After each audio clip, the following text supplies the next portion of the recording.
sarili mong wika, kundi sa Ama ang iyong salita.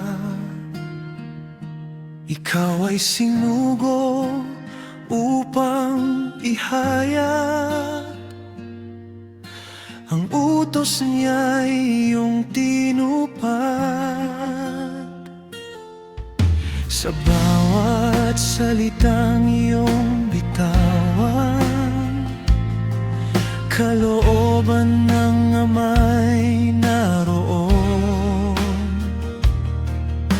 Liwanag na sa amin ay gabay, tinig ng langit na tunay.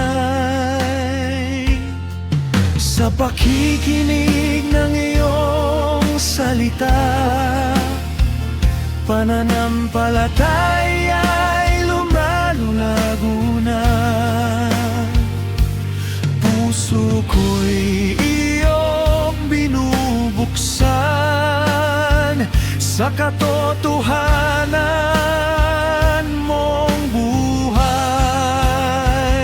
Ibigin ka, O Diyos Ama,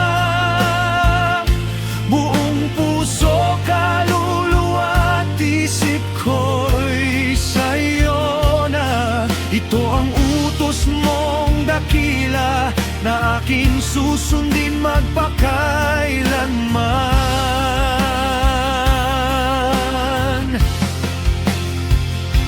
At iibigin ko ang kapwa ko gaya ng sarili kong puso. Sa dalawang utos mong banal, buong kautusan ay natutupad.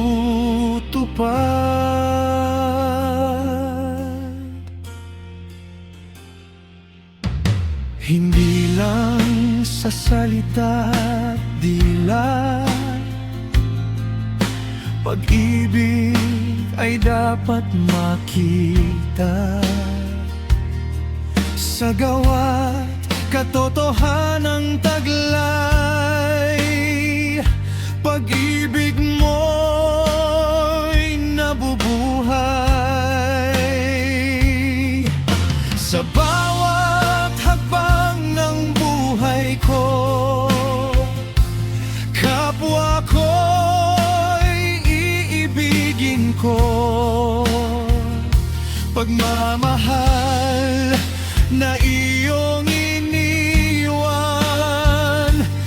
aking isa sa buhay kailanman.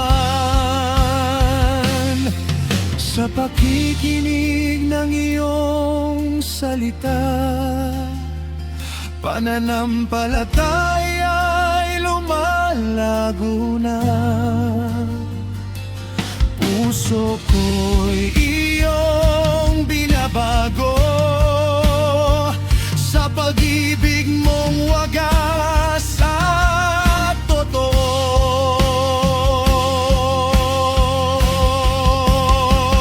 Ibigin ka, O Diyos Ama,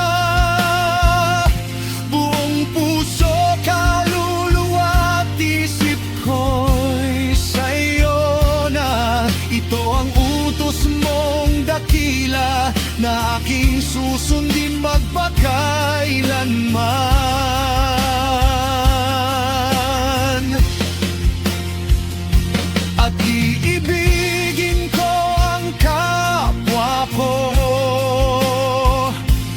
gaya ng sarili kong puso.